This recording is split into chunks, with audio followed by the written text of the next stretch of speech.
Fala galera, aqui é o Adam, este é o Desventuras Cinéfilas e Ragnarok é o melhor filme do Thor. E a Marvel não fez nada mais do que a sua obrigação.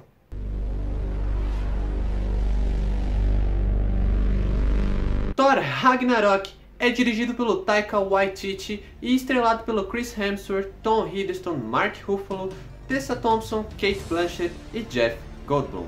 Após os eventos de Era de Ultron, encontramos novamente o Deus do Trovão, mas dessa vez ele enfrentará algo totalmente diferente de qualquer coisa que ele já enfrentou.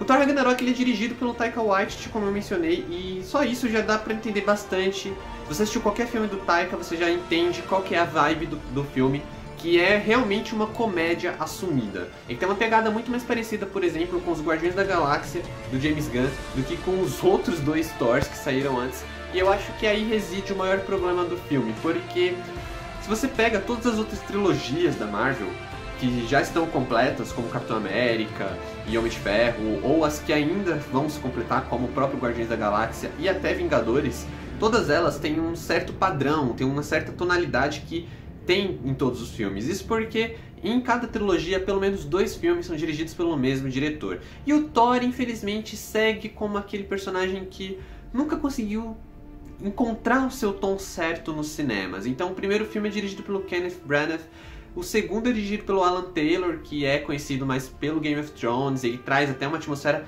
muito legal no Thor Mundo Sombrio, que até fica mais interessante do que a do primeiro Thor, mas não funcionou muito bem pra Marvel e eles quiseram trazer o Taika e, por incrível que pareça, eles soltaram na mão dele e falaram assim: faz o teu filme. E o Taika, ele decidiu fazer essa comédia despirocada. Ele basicamente ignorou tudo que já tinha sido feito com os outros Thors. Ele também ignorou toda a jornada do personagem nos Vingadores, né? Que no final de Era de Ultron eles falam sobre as Joias do Infinito e que ele vai investigar isso. E que ele viu Ragnarok se aproxima. O Taika ele faz um trabalho que ele não encaixa e não corresponde a nenhuma expectativa possível. Não que isso seja ruim, mas eu acho que quando um diretor ele assume um filme de franquia, que queira ou não, Thor Ragnarok pertence a uma franquia muito maior, que é mais do que a trilogia dele, eu acho que ele tem que respeitar não só o que se passou, como os planos vindouros pro personagem.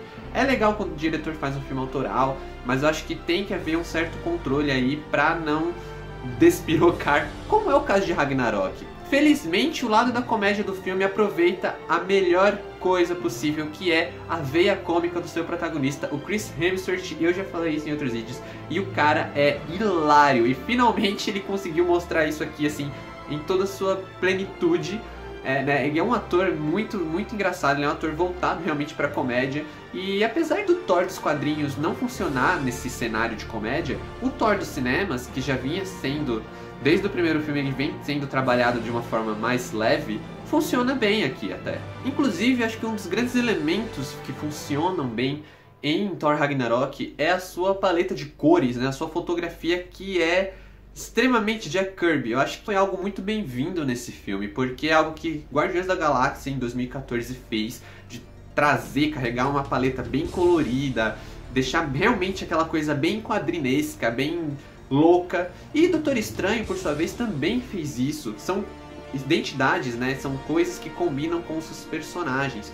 E apesar de, como eu falei, nunca imaginei que isso seria no filme do Thor, mas é trazido aqui de uma forma muito legal, principalmente quando o personagem chega em Sakaar, que os leitores vão reconhecer como sendo um dos elementos centrais da saga Planeta Hulk. Eu acho que isso também é uma coisa interessante que o roteiro faz, que é juntar o Ragnarok dos quadrinhos com a saga Planeta Hulk, fazendo uma coisa totalmente diferente do que a gente viu em ambas as histórias, e cria uma coisa bem original, até funciona muito bem, mas com algumas ressalvas. Por exemplo, o fato de juntar os 2 arcos, que são arcos muito interessantes, faz com que o filme não consiga dar atenção para nenhum desses arcos de fato. A gente tem, ali começa uma trama sobre o Thor, o Surtur, que envolve o Ragnarok, e aí ele vai... E outra coisa que eu acho que eu não gostei muito é que a gente ficou desde 2013, a gente deixou lá o Loki no trono de Asgard, e a gente tá com isso na... Nossa, a gente quer saber o que aconteceu.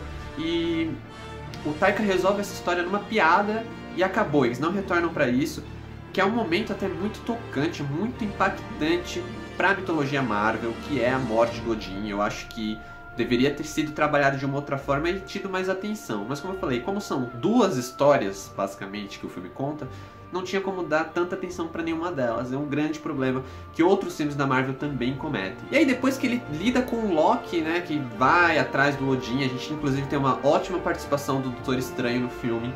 E depois disso, a gente vê o surgimento da vilã, da grande vilã, que é a deusa da morte, a Hela, interpretada pela Cate Blanchett.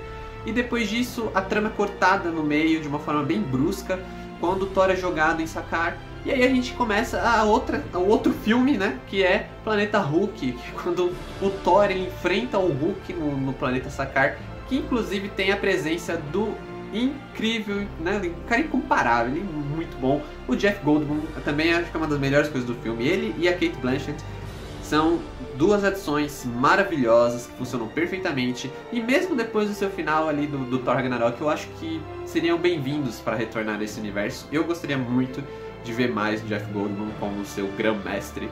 E claro, Cate Blanchett é sempre prazer vê-la, né? Sempre é bom ver Cate Blanchett. Cate Blanchett não sobra em nenhum filme. Junto deles a gente tem aí a Tessa Thompson como a Valkyria, que é uma personagem também muito rica nos quadrinhos, tem uma mitologia própria, que é até bem explorada no filme. Eu espero que ela não seja assim, esquecida nos filmes seguintes, porque a gente já tem muito personagem coadjuvante no Thor que é jogado fora depois. Mas a Tessa Thompson pelo menos ela faz um bom trabalho, ela tem uma presença muito legal, ela é engraçada, ela tem um timing também muito legal que fica, ela tem uma química muito boa com o Chris Hemsworth e com o Tom Hiddleston que faz o Loki. E ela ali no personagem, quando ela surge toda beberrona, depois ela mostra que ela é mó badass e ela tem toda uma carga dramática que eu achei até bem trabalhada, levando em consideração que o filme pesa muito a mão na comédia. Já falando da galera que retorna, né, a gente tem aí o Chris Hemsworth, como eu falei, em toda a sua veia cômica, que é muito boa. O personagem acerta o tom da piada, acerta o momento da piada, e por mais que a gente não conseguisse imaginar o Thor naquele jeito, ver o Chris Hemsworth brincando ali, ver o Chris Hemsworth improvisando é incrível. Alguns dos melhores diálogos saem da boca dele, e alguns desses diálogos são improvisos, é muito bom. E o Tom Hiddleston cara, ele reina, né? O Tom Hiddleston ele reina desde o primeiro filme. Ele roubava a cena já desde o primeiro Thor. E aqui também não muda, ele continua sendo aquele Loki de sempre. É sempre bom ver o Loki, mas eu acho que o grande destaque do Tom Hiddleston no Ragnarok é a gente ver ele mostrando algumas facetas diferentes do Loki. E principalmente ver o Tom Hiddleston e o Chris Hemsworth como Loki e Thor atuando juntos e lutando juntos. É uma coisa maravilhosa. Novamente, algumas das melhores cenas vêm da interação desses dois. E por último, mas não menos importante, a gente tem aí o retorno do Mark Ruffalo como Hulk, não Banner. Hulk, ele faz questão de deixar isso claro. Mentira, a gente também tem o Banner no filme e o personagem também tá num ponto assim muito diferente. Eu acho que o Mark Ruffalo, mais do que qualquer outro ator, conseguiu entender a ideia do personagem, ele conseguiu entender toda a sua personalidade. E como eu já falei, o universo cinematográfico da Marvel é diferente dos quadrinhos, ele permite um desenvolvimento diferente dos seus personagens. E o Banner que a gente encontra aqui não é o mesmo Banner que a gente viu em Era de Ultron, e com certeza não é o mesmo Banner que a gente viu lá atrás em Os Vingadores. Eu acho que isso, principalmente Mark Ruffalo, ele consegue mostrar ali a sua atuação crescendo. Quando você vê os 3 filmes, assim, o desenvolvimento dele nos 3 filmes é um prato cheio, acho que é uma das melhores atuações do filme. Já o Hulk é um personagem com desenvolvimento muito mais interessante, tá chegando em um ponto que a gente já viu nos quadrinhos, quando ele consegue desenvolver uma certa inteligência e começa a criar palavras. Hulk meu bebezão. E por mais que muita gente tenha reclamado desse Hulk bebezão, digamos, isso vem dos quadrinhos, isso existe nos quadrinhos, então é um aspecto muito fiel do personagem e que funciona também no filme, então não há reclamações pra isso. Deixa eu falar só mais um pouquinho da Cate Blanchett. A Hela surge aqui como uma das vilãs mais intrigantes e interessantes de toda a Marvel. Ela é muito legal, ela tem uma presença que ela tem mais presença até que o Loki, apesar da gente ter um carisma, ter um apreço pelo personagem. A Cate Blanchett faz um trabalho assim, invejável, se desenvolve bem durante o filme, ela mostra que ela é uma ameaça completamente diferente, e ela também é responsável por marcar os personagens ali de uma forma como nenhum outro vilão fez, né? Por mais que tenha piadas demais e algumas delas sejam bobas demais, Thor Ragnarok funciona bem como o terceiro filme do Deus do Trovão, principalmente se você esquecer qualquer coisa que você viu antes e esquecer que o personagem continuará em filmes posteriores. Se você conseguir desligar o seu cérebro, você vai acabar tendo uma aventura bem divertida ao lado desses heróis que estão mais engraçaralhos do que nunca. Se você é um fã mais ferrenho, talvez você se incomode e não tem nada de errado nisso. Mas, analisando o Thor Ragnarok como um todo, o filme até que funciona e leva 3 estrelas e meia. Mas e você, qual que é a sua opinião sobre Thor Ragnarok? Deixa aqui embaixo nos comentários, aproveita para deixar aquele like e se inscrever no canal. Obrigado por assistirem, valeu, falou, até mais e obrigado pelos peixes.